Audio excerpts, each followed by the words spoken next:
नमस्कार दोस्तों, home science academy में आपका स्वागत करती हूँ। आज आपके लिए role of communication in development में पार्ट 2 लेकर के आई हूँ, जिसमें आपको रेडियो के क्या महत्व हैं, टेलीविज़न के क्या महत्व हैं और इंटरनेट में क्या क्या चीज़ें मतलब इस समय यूज हो रही हैं, किस क्षेत्र में कैसे यूज हो रही हैं, ये सारी चीज़ें मैं आपसे चर्चा करूँगी। तो आइए देख लेते हैं role of communication in development. तो देखिए यहाँ पर हमारा जो रेडियो का महत्व है, यानी जो रेडियो देखिए मुख्य रूप से हमारे ये रिमोट एरियाज के लिए इसको किया गया था।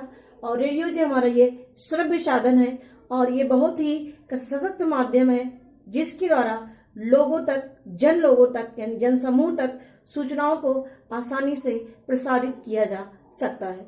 तो देखिए इसके संबंधित क्या है, ये देश सामाजिक और कुरीतियों यानी जो समाज में जो कुरीतियां व्याप्त हैं, जो अंधविश्वास हैं, इसको दूर करने के लिए उसके द्वारा विभिन्न प्रकार के कार्यक्रम चलाए जाते हैं रेडियो के द्वारा। उसमें इस तरह से मतलब उसमें बताई जाती है, कैसे क्या कहानी के रूप में बताई जाती है।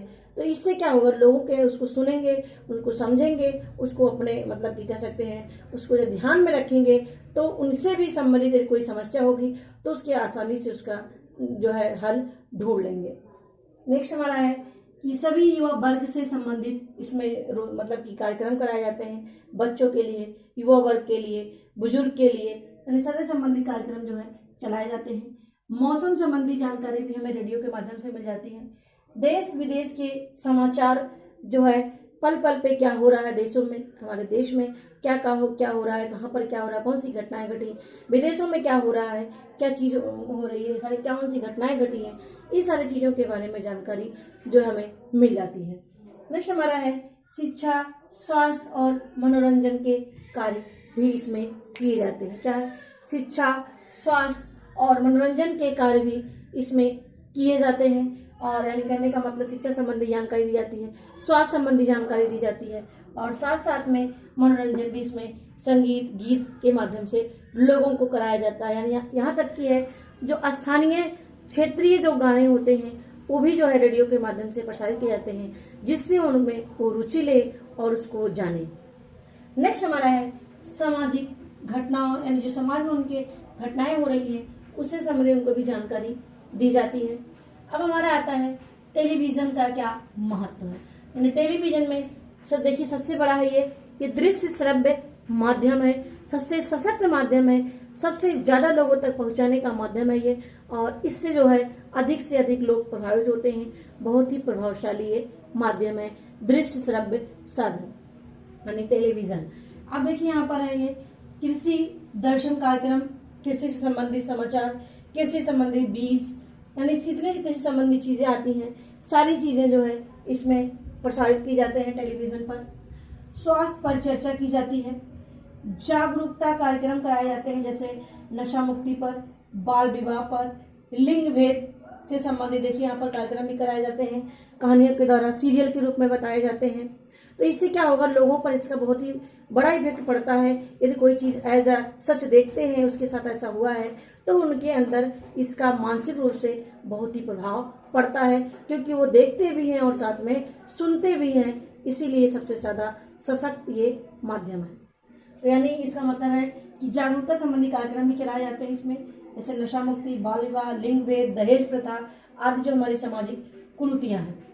अब हमारा आता है लाइव स्ट्रीमिंग आनंद। देखिए सबसे बड़ा है लाइव स्ट्रीमिंग, यानी कहाँ क्या हो रहा है उससे जो है ये आप घर बैठे देख सकते हैं, कौन कहाँ जा रहा है, कौन से मंत्री कहाँ पर आए हैं, कौन कौन सी चीज़ का उद्घाटन कहाँ पर हो रहा है, ये सारी चीज़ों को हम डायरेक्ट लाइव स्ट्रीम में देख सकते हैं। तो ये संभव बनाया हमारा टेलीविज़न। और नेक्स्ट हमारा आता है मनपसंद चैनल का आनंद। यानी अब देखिए विभिन्न प्रकार के चैनल चलाए जाने लगे हैं, जो आपको जो इच्छा हो, जो चैनल आपको पसंद हो, उस चैनल को आप खोल करके वहाँ से आप जो है देख सकते हैं। नेक्स्ट हमारा आता है समाचार, जो है समाचार विभिन्न प्रकार के आपको सुनने को मिलता है। सामाजिक धार्मिक चैनल भी इसके अलग किए गए हैं। इससे जो है सामाजिक धार्मिक चैनल जो होते हैं चलाए जाते हैं, जिससे लोगों पर इसका प्रभाव पड़े और जो समाज में जो धर्म में संबंधित चीज़ें हो रही हैं, और जैसे हमारे रामायण महाभारत जो रामानंद सागर के द्वारा ये बनाए गए हैं, इससे लोगों पर बहुत ज़्यादा इसका असर पड़ा और लोग जिसके घर में टीवी नहीं थे उस समय लोग टीवी लेने शुरू कर दिए, लाइट नहीं था तो बैटरी से चलाना शुरू कर दिए, यानी जो धार्मिक कार्यक्रम चलाए जाने लगे दूरदर्शन पर, इसका प्रभाव जन समूह तक बहुत ही ज़्यादा पड़ा। ये हो गए हमारे टेलीविज़न का महत्व। अब आते हैं इंटरनेट का उपयोग। इंटरनेट बहुत ब्रॉड है, ये रेडियो टेलीविज़न से भी ज़्यादा ब्रॉड है। ये लोगों तक पहुंचाने में एक मोबाइल के माध्यम से जो है हम एक कंप्यूटर के माध्यम से बहुत दूर दराज में बैठे हुए लोगों तक भी पहुंचा जा सकता है। तो देखिए हमारा ये इंटरनेट का उपयोग यानी नेटवर्कों का नेटवर्क किसको कहा जाता है? नेटवर्कों का नेटवर्क इसे कहा जाता है और इसे पर्सन टू पर्सन कम्युनिकेशन भी कहते हैं। उसका नाम याद कर लीजिएगा, पर्सन टू पर्सन कम्युनिकेशन को किससे जाना जाता है? इंटरनेट को पर्सन टू पर्सन कम्युनिकेशन के नाम से जाना जाता है। अब इसमें देखिए, इसमें एक अल्फा, ये फुल फॉर्म याद कर लीजिएगा इसका, एडवांस्ड रिसर्च प्रोजेक्ट एजेंसी। क्या है? Advance research project agency, advance research project agency. तो ये क्या है? ये पहले जो है अमेरिका और सोवियत संघ के बीच में युद्ध हो रहा था, तो उस समय जो है सूचनाओं को ग्रहण करने के लिए, सूचनाएं अमेरिका तक पहुंचाने के लिए, जिससे अमेरिका में जो हो रहा है और इसके साथ साथ जो हमारे डिफेंस मिनिस्टर था, डिफेंस जो मंत्रालय था, वहाँ क्या मतलब कि कह सकते हैं फोर्स कहाँ लगाना है, कैसे लगाना है, इससे संबंधित जो है वहाँ पर इसकी सबसे पहले शुरुआत हुई। तब वहाँ पर मीटिंग बुलाई गई इंजीनियर की और इसके साथ साथ जो वहाँ वैज्ञानिक थे उनकी मीटिंग बुलाई गई कि ऐसे कौन सा टेक्निक की खोज की जाए जिससे हमारा जो सुरक्षा से संबंधित चीज़ें हैं वो हमारे तक आराम से पहुँचा जा सके और वहाँ तक सूचना का कनेक्शन हो सके आराम से। तो इसीलिए यहाँ पर तब ये खोज उसकी हुई, ARPA की यानी एडवांस रिसर्च प्रोजेक्ट एजेंसी की खोज हुई। उसी समय से इंटरनेट की जो है सबसे ज़्यादा इसका वो हुआ और अमेरिका ने जो है इसकी इंटरनेट की यहाँ पर खोज किया और यहीं से ही ईमेल जो है शुरू किया गया और वर्ल्ड वाइड वेब की भी सुविधा इसी ARPA के द्वारा प्राप्त किया गया। तो ARPA का फुल फॉर्म याद कर लीजिएगा, क्या है? Advance research project agency. अब देखिए हमारा इसी के साथ हमारा ईमेल भी आया और वर्ल्ड वाइड वेब की सुविधा हुई, जिससे हर चीज़ आपकी ओपन है, हर चीज़ की सुविधा उपलब्ध है। जो आपको सर्च करना, जो चीज़ आपको लेना है वो आराम से यहाँ पर पा सकते हैं। तो ये चीज़ें हो गई। अब आते हैं हमारा, यहाँ पर लिखा है आपका 1969। क्या आपका 1969 में बेंगलोर में इसरो की स्थापना की गई। क्या है? 1969 में बेंगलोर में इसरो की स्थापना की गई। इसरो का फुल फॉर्म देख लीजिए, इंडियन स्पेस रिसर्च ऑर्गेनाइजेशन। क्या है? इंडियन स्पेस रिसर्च ऑर्गेनाइजेशन की स्थापना की गई। और यह स्थापना किस लिए की गई? ये मुख्य रूप से जन लोगों तक संपर्क के लिए और शिक्षा का विस्तार करने के लिए, शिक्षा तक लोगों तक पहुंचाने के लिए जो है इसकी मुख्य रूप से खोज की गई। और ये मुख्य रूप से क्या करता है? शोध कार्यों का आयोजन करता है, क्रियान्वयन करता है और प्रबंधन करता है। क्या करता है? शोध से संबंधित जो कार्य होते हैं उसकी प्लानिंग, एग्जीक्यूटिंग और मैनेजिंग का करने का काम हमारा इसरो करता है। और इसरो ही जो है विभिन्न प्रकार के सैटेलाइट बनाए जिसके माध्यम से टेलीविज़न में लाइव स्ट्रीमिंग जो शुरू किया गया और अन्य कार्यक्रम भी शुरू किए गए। और ये क्या करता है? जो हमारे सैटेलाइट हैं जिसको हम उपग्रह बोलते हैं, ये हमारा शुरुआत सबसे पहले बहुत ही अथक प्रयासों के द्वारा यानी इसरो के और सैक, ये हमारा है स्पेस एप्लीकेशन सेंटर। क्या है? स्पेस एप्लीकेशन सेंटर की सहायता से जो है ये खोज की गई किसकी? साइट की, यानी इसरो और सैक मिल करके इन्होंने खोज किया साइट की, जिसका फुल फॉर्म है सैटेलाइट इंस्ट्रक्शनल टेलीविजन एक्सपेरिमेंट। क्या है? Satellite experimental television experiment. और ये 1975 से लेकर के 76 तक इसमें अथक प्रयास किया गया और इसको अंत में इसमें सफलता मिली और लगभग भारत के 2400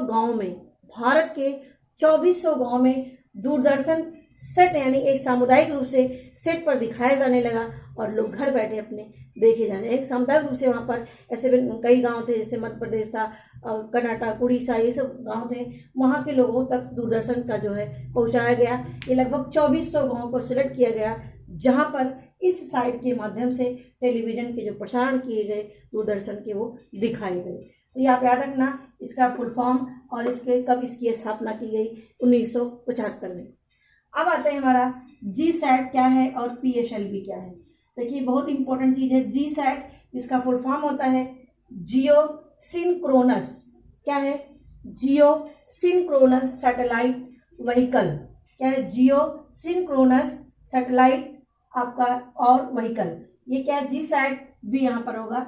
ये क्या है व्हीकल, ये 15 नवंबर 2015 को इसकी स्थापना की गई थी। इसका पूरा नाम है जी सैट 15, क्या है जी सैट 15, जो नवंबर 2015 में इसकी स्थापना की गई। और ये क्या करने का काम करता है याद रखना है इसका, डिलीवर टू कम्युनिकेशन, यानी कम्युनिकेशन को डिलीवर करने के लिए काम करता है। क्या करता है, सूचनाओं को देने के लिए, डिलीवर करने के लिए जी सैट 15 जो है इस पे वर्क करता है। और इसी के माध्यम से जो हमारे स्वयं प्रभा कार्यक्रम चलाए जा रहे हैं वो भी क्या है, वो भी आपके जी सैट के माध्यम से जो है दिए जाने लगे। तो याद रखना आप जी सैट के माध्यम से कम्युनिकेशन को डिलीवर करने के लिए और जो भी प्रकार के कार्यक्रम चलाए जा रहे हैं स्वयं प्रभा ऐसे कार्यक्रम जो चलाए जा रहे हैं वो जी सैट के माध्यम से ही चलाए जा रहे हैं। अब देखिए हमारा है PSLV। PSLV क्या है, ये पोलर सैटेलाइट व्हीकल, क्या है polar satellite vehicle, polar satellite vehicle है। और ये क्या करता है, ये कम्युनिकेशन नहीं करने का काम नहीं करता है बल्कि वो अर्थ का ऑब्जर्वेशन करता है, यानी पृथ्वी का निरीक्षण करने के लिए PSLV यानी पोलर सैटेलाइट व्हीकल की स्थापना की गई है। देखिए ये जो सैटेलाइट यानी जो उपग्रह होते हैं ये पृथ्वी के द्वारा वहां पर छोड़े गए हैं, जिसमें जो है जो पृथ्वी से उसका संचालन किया जाता है और वहां पर वो बैटरी जो उसमें लगाई जाती है, यानी कुल मिला के वो पृथ्वी से उसका संचालन किया जाता है, एक जगह उसको स्थिर किया जाता है, जिससे आपका जो दूरदर्शन के कार्यक्रम है, जो टेलीविजन में कार्यक्रम है, ये सारी चीजों का उस पर कंट्रोल किया जाता है। जान लीजिए। अब आते हैं हमारा PSLV यानी पोलर सैटेलाइट व्हीकल हो गया आपका, ये अर्थ ऑब्जर्वेशन के लिए काम करता है। अब देखिए ये तीनों हमारे यहाँ पर लिखा हमने, ये कुछ मतलब कि इंटरनेट पे ये सुविधाएं दी गई है, इंटरनेट में कुछ सुविधाएं अवेलेबिलिटी है, इसकी फैसिलिटी दी गई है। क्या है देख लेते हैं, पुशनेट, क्या है हमारा पुशनेट। पुशनेट क्या है, एक अंतर्राष्ट्रीय मीटिंग का स्थान होता है। चाहे आप एक देश में से दूसरे देश में आप जाकर के, मतलब एक देश में आप बैठे हो, देश में दूसरा व्यक्ति बैठा है, तीसरा व्यक्ति बैठा है, ये आराम से मीटिंग की जा सकती है और जिससे इससे क्या होगा, सूचनाओं का आदान प्रदान भी किया जा सकता है। ये हमारे हैं पुशनेट, ये अंतर्राष्ट्रीय मीटिंग का एक स्थान होता है जहां पर सूचनाओं का आदान प्रदान किया जा सकता है पुशनेट के माध्यम से। अब आता है हमारा यूजनेट। यूजनेट क्या करता है, ये इसको न्यूज जो है news group, internet group, interest group और डिस्कशन ग्रुप के नाम से जाना जाता है। इसका नाम याद रखिएगा, क्या क्या नाम है, न्यूज ग्रुप, इंटरेस्ट ग्रुप और डिस्कशन ग्रुप के नाम से जाना जाता है। इसमें दो व्यक्ति मतलब कि आप एक स्थान से दूसरे स्थान पे बैठे हैं, यूजर जिसको बोलते हैं यूजर नेट, इसमें ज्ञान का आदान प्रदान भी किया जा सकता है, इसे बोलते हैं यूजर या यूज नेट। नेक्स्ट आते हैं टेलनेट। अब देखिए टेलनेट क्या है, ये लॉगिन का एक प्रयोग किया जाता है लॉगिन के लिए। जैसे हमारे पास कंप्यूटर है और हमारा दूसरा एक सामने वाला कंप्यूटर थोड़ा दूर पर रखा गया है, उसके कंप्यूटर को हम लॉगिन यानी उसकी शुरुआत कर सकते हैं, उसके अंदर हम प्रवेश कर सकते हैं। और यहाँ तक कि फाइल ट्रांसफर प्रोटोकॉल के माध्यम से हम अपने मैसेज को, हम अपने डाटा को उस कंप्यूटर में डाल सकते हैं। तो ये होता है हमारा टेलनेट के माध्यम से।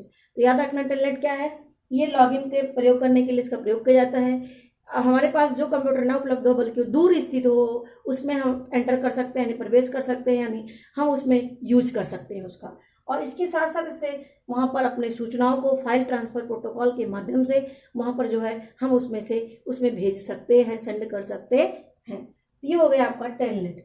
अब आपके लिए आज का क्वेश्चन है कि भारत की सबसे प्रथम कौन सी एजेंसी है जो पूरे ऑल वर्ल्ड में प्रसिद्ध है, वो भारत की पहली एजेंसी का नाम बताइएगा आप, और इसकी स्थापना जो है कब और किसके द्वारा की गई है। तो आप हमें ये इसका आंसर बताएंगे। एक बार फिर से क्वेश्चन सुन लीजिए कि भारत की प्रथम एजेंसी का नाम कब मतलब कब इसकी स्थापना हुई थी, इसका नाम आपको बताना है, इसकी स्थापना कब हुई थी और ये किसके द्वारा इसको शुरुआत की गई थी। तो ये आप हमें कमेंट बॉक्स में लिख के बताएंगे। और कल का क्वेश्चन आपका था कि आफ्टर 6 मंथ तक, यानी जो मतलब 6 मंथ तक जो वो होते हैं, जो बच्चों के वो होते हैं, कह सकते हैं रिफ्लेक्स एक्शन जो होते हैं, इसमें कई थे आपके, पाल्मर थे। सबसे पहले यहाँ पर रूटिंग था। रूटिंग का मतलब बच्चा जब जन्म लेता है बच्चा, तो रूटिंग लेकर के उत्पन्न होता है, पैदा होता है, जिसको बोलते हैं। अब रूटिंग का मतलब जैसे आप टच करोगे बॉडी को, उसके मुंह तक अपनी उंगलियों को ले जाओगे तो क्या करेगा, उसको मुंह में डालने की कोशिश करेगा, मुंह को अपने फैलाएगा। तो सबसे पहले उसको बोलते हैं रूटिंग। दूसरा हमारा था पाल्मर। पाल्मर क्या है, जैसे आप हाथ उस पर रखेंगे उसके मतलब कि हाथ पर, तो क्या करते हैं वो जो है पकड़ लेते हैं। ये पाल्मर की क्रिया हुई। प्लांटर की है, जब आप उनके पैर में जो है गुदगुदी सी करते हैं तो वो हटाने की कोशिश करते हैं, वो प्लांटर की क्रिया है। और आपकी है इसी में, और आपका ग्रैस्प, यानी कोई चीज़ पकड़ने कोई चीज़ रखेंगे तो पकड़ने की, ग्रैस्प करने की वो कोशिश करते हैं। तो ये इनके जो है रिफ्लेक्स एक्शन थे। और उनके नेक भी गर्दन से, यानी जो उनके नेक थे, जिसको टोनिक नेक बोलते हैं, इसमें क्या है, जिधर आप जाएंगे वो उधर क्या होते हैं, उधर की तरफ वो देखने लगते हैं, यानी अपने वर्टिकल और हॉरिजॉन्टल जो है मूवमेंट करते हैं अपने गले का। तो ये मैंने बताया है। आप रेकमेंड, वहाँ आप जाएंगे आप प्ले लिस्ट में, बाल विकास में, वहाँ आपको ये मिल जाएगा।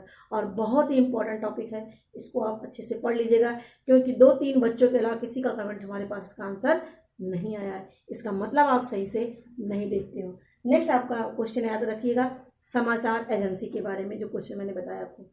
तो ये हमारी वीडियो यदि अच्छी लगी होगी तो लाइक और शेयर करना ना भूलें, और हमें कमेंट बताइएगा।